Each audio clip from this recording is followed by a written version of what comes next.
Y'all, storage is killing me. But anyways, so get to the house, and the cult already has a plan for me. Little did I know. So I go in the house, say hey to everybody. I never try to stay too long because I don't got time. I don't want to be around y'all like that. And I'm finna go slide and do what I want to do. But they will always try to get me to linger around the house. No. So, like I said, his shit is all up against the wall. Mattress, desk, and all types of stuff. So she proceeds to come and ask me, not him, she, Gert, like I told you, the mastermind, megamind. She decides to ask me, well, Taiwan got approved for the apartment over there with you, and but he can't move in until Monday. And I'm looking like, okay. And she's like, well, we were just wondering if he can, stay with you, and Monday we can just move his stuff in. Can we move his stuff into your apartment? Mind you, I have a fucking 1-1. I have a 1-1 that me and my child are already outgrowing. And you want me to move his stuff into my apartment so that it could be easier for y'all? But what if I needed that? Y'all wouldn't have did that shit for me. But once again, I'm just like, okay, he can spend some time with Layla and whatnot and whatever. So, y'all, when I tell y'all, I told y'all it was time for me to renew my lease. So I had to go down to the leasing apartment to renew my lease. And I'm chopping it up with the owner of the apartment complex. And I'm chopping it up with Miss Brenda, who's the leasing office lady. She handles everything. So I'm going in to renew my lease and stuff like that. And she's, asking me about, Layla and things. And she's just like, I didn't know that Taiwan was your daughter's father. And I'm just like, yeah, don't really like nobody to know that. So, but he wanted everybody to know that I was connected to him. He wanted everybody to know that. And in the meantime, he's over here. I'm not even knowing. Like, my cousin was texting me and calling me because she followed him on Instagram. I blocked him and everything. Like, I don't give a fuck. She tells me that he's been posting me on his Instagram. Posting me like shit like that. I'm talking about I'm in 7-Eleven one day. Didn't even know he was in there. I'm just going in there minding my business.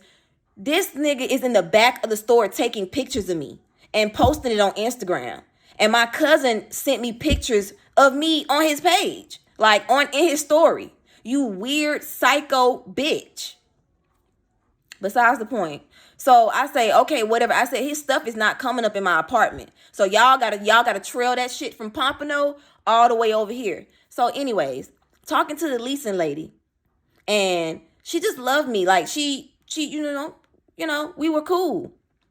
Cause I did have problems with them when I moved in for the first time last year, and I had to get them together. Cause what you're not gonna do is play with me and mine. But anyways, we got over that issue and everything was fine from that point because I know how to solve a problem. I know how to get what I want because I know how to come at people. I'm not going to come at you nasty or anything, but you're going to respect me and I'm going to respect you. Okay? So anyways, we got past that. So we have been cool ever since that point. So she was like, I didn't know Taiwan was your daughter's father. I'm like, yeah, I don't really like people to know that. Like, I'm embarrassed enough. Okay. So she was like, I had 2 apartments that were vacant.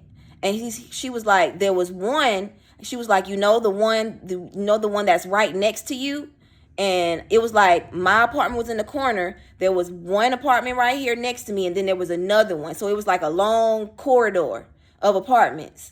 And it went in like a L shaped. And I'm on the end. So she was like, the third one that was next to me was available. And then she said there was another one. Y'all know the ghetto side I was talking about. And she was like that. She was like, but I thought of you. And I didn't even show him that apartment. Because she was like, something in me just told me to just give him the apartment that's on the other side. Once again, an angel looking out for me. But you know what happened? So, like I told y'all, my apartment is literally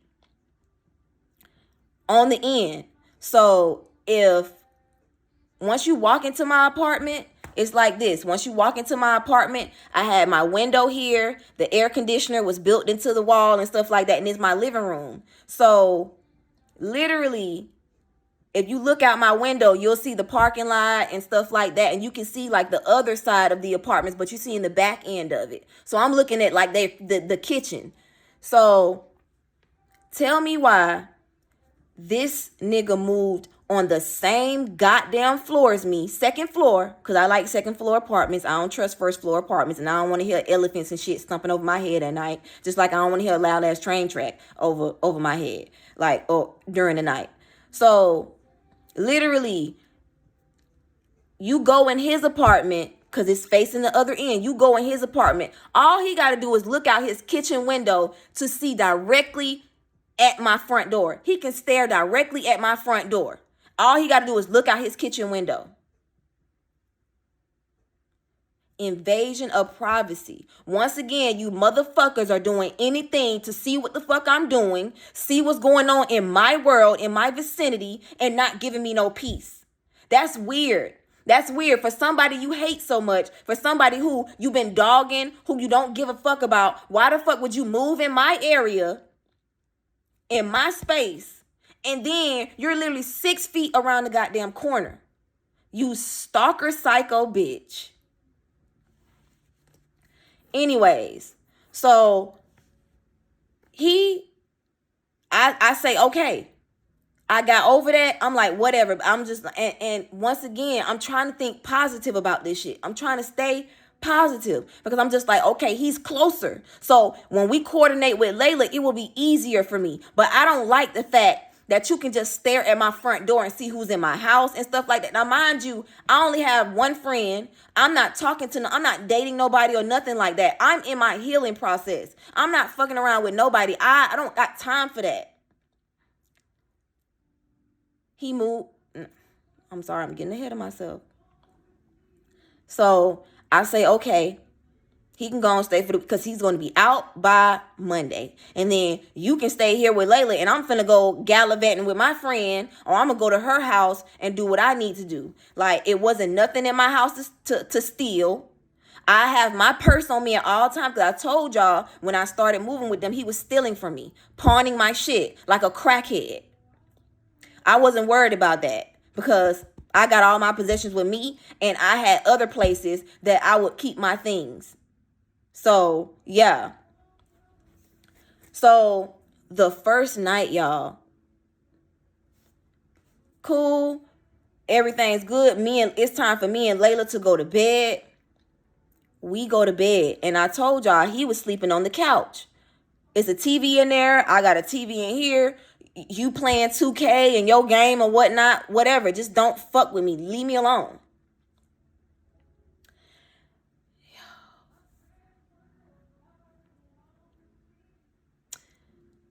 Okay, this is where it turns up.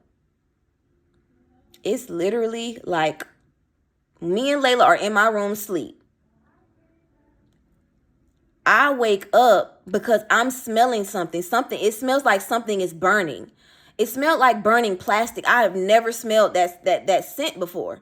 So I'm waking up and I'm panicking. I'm checking Layla. I'm looking around to see if there's smoke or anything like that. And I'm just like, okay, so I rush out into my living room and I'm looking around. He's nowhere to be found. So I go and I immediately run to my kitchen. I'm looking at my oven and stuff like that. I'm checking, like I'm panicking. I'm like, what the fuck is going on? So I didn't see anything, but that smell was so strong and so potent. And I'm just like, I've never smelled this. It smelled like burning plastic, like somebody was just sitting there burning a plastic bottle. Y'all don't get me. I have never experienced this type of shit before. So I was literally, my mind was blown. I didn't know what was going on. I'm just like, what is that smell? So as soon as I come from the kitchen and just be like, the oven is not on, nothing is wrong. He comes inside. He comes from outside. He got a blanket wrapped around him and everything. And he's like giggling and stuff like that. So I'm just like, okay, you was smoking weed, but the smell got even louder when he came up in the house. So I'm just like, what's that smell? And he's looking around, laughing like, I don't know. I don't know what that smell. I don't know. He was like, I don't smell nothing. So I'm like, okay. So I go and try to like light some incense or something like that, because I'm like, I don't like this smell. I open my window and stuff like that. I'm like, I've never smelled this smell before. So everything, the weekend, I let it go. The weekend passes by, I'm OCD, so I got bleach and stuff like that. I'm trying to air the stuff out. So it was out by like the next day after I finished cleaning my home. So Monday comes around, he moves in. So what I do is I'm talking to my best friend. I go to her house one day. I go to her house that Monday, and I'm just like, because I couldn't shake that feeling. I'm just like, something is wrong. I'm like, let me ask you something. I'm like, so I tell her the story about me waking up, the smell and stuff like that. Y'all, she told me, she said, Bree, I don't know how to tell you this, but that boy is smoking crack. That boy laced his joint with crack. And because I was telling her about how weird he was acting and what was going on, and I'm just like, I've never smelled that smell before. It smelled like burning plastic. She was like, Bree, that boy is lacing his joint with crack. I said, nah, no, me. Stupid me. I'm like, no, hell no. Like, he smoked weed and stuff like that, but nah, hell no. She was like, Bree, I know what I'm talking about. I know what the fuck I'm talking about. And I'm just like, I could not get past it. So I'm Googling. I went there and I Googled, what does heroin smell like? Burning fucking plastic. And I am so like out of body. I'm just like, I don't know what to do.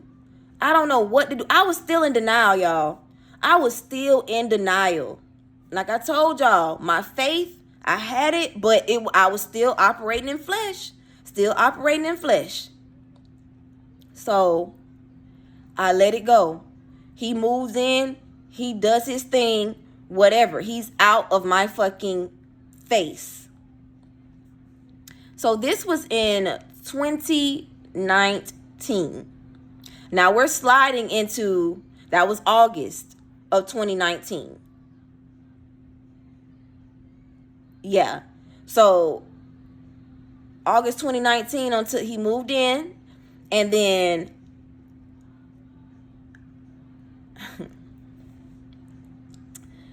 after that, y'all think that nigga lived 6 feet around from me? Y'all think y'all think he started contributing? Y'all think he was doing what he needed to do? No. Still was not doing any motherfucking thing.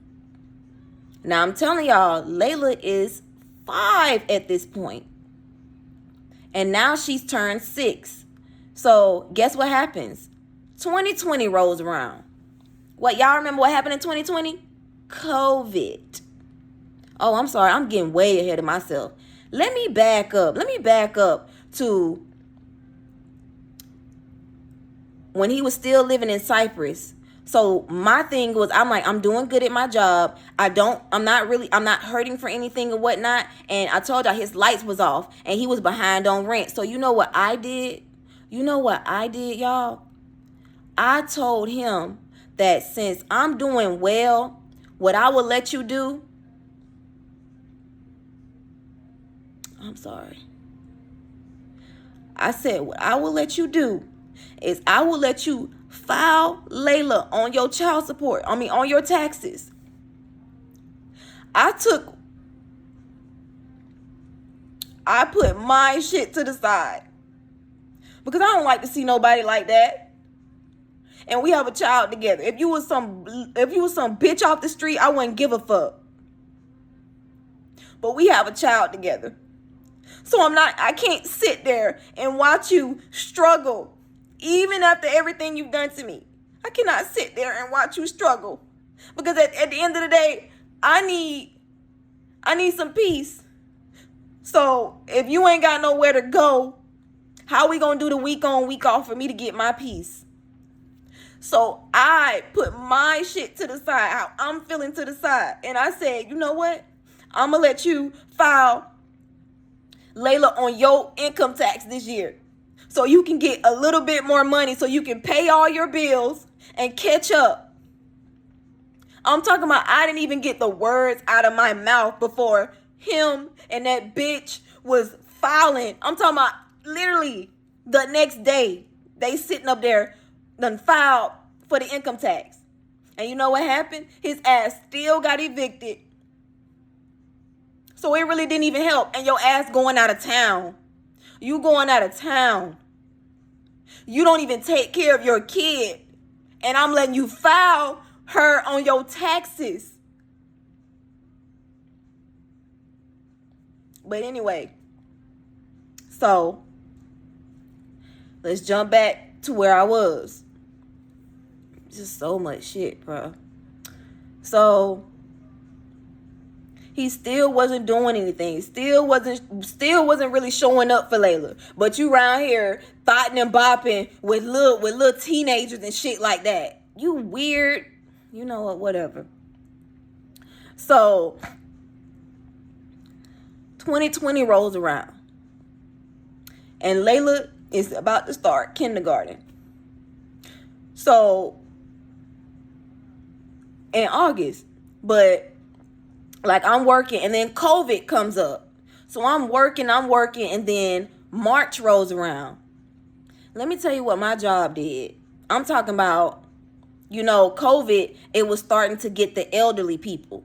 So the owner of our company, 2 Men in the Truck, she's like 70 fucking something years old. But Susan was still moving. She was still coming into work every day, still doing her thing. She's a bad lady. Okay, ain't nothing gonna stop her. Reminded me of my grandma, but whatever. So her and my manager, Leslie's like 64. So everybody who was over us is elderly. And then we had Miss K, who loved her. She was like a biker chick. She'd been working there for 19 years. I'm talking about didn't take no shit from nobody and whatnot. And then I had Miss Bridget. Miss Bridget was another elderly lady. She wasn't elderly because she still had a young child and stuff like that. So she was like maybe in her 50s or something, 40 or 50s. I don't remember, but sweet lady and whatnot. But, all of them, once COVID popped off and we didn't know if we were going to go into, if we were going to have a shutdown or anything, our stupid asses is still coming to work. Let me tell y'all, them people left us in that building and wasn't telling us shit. I'm talking about we still working. We don't know if we're supposed to be booking jobs or anything like that. So we in the office frazzled on top of that. And then finally, on March 30th, we get a mass email from us saying that everybody who has a child, because it was me and, like I told you, the girl that, the minority, we both had small children. So we're like, we need to know what's going on because the schools were shut down at this point. So what are we supposed to do? So we get a mass email on March 30th saying that, hey, we feel like you and, the other girl need to go home because the schools are shut down. We know, so go ahead and file for unemployment because that's what all the, now this is a small business, now because that's what they're doing. So I'm like, okay, cool, good, whatever. So COVID starts.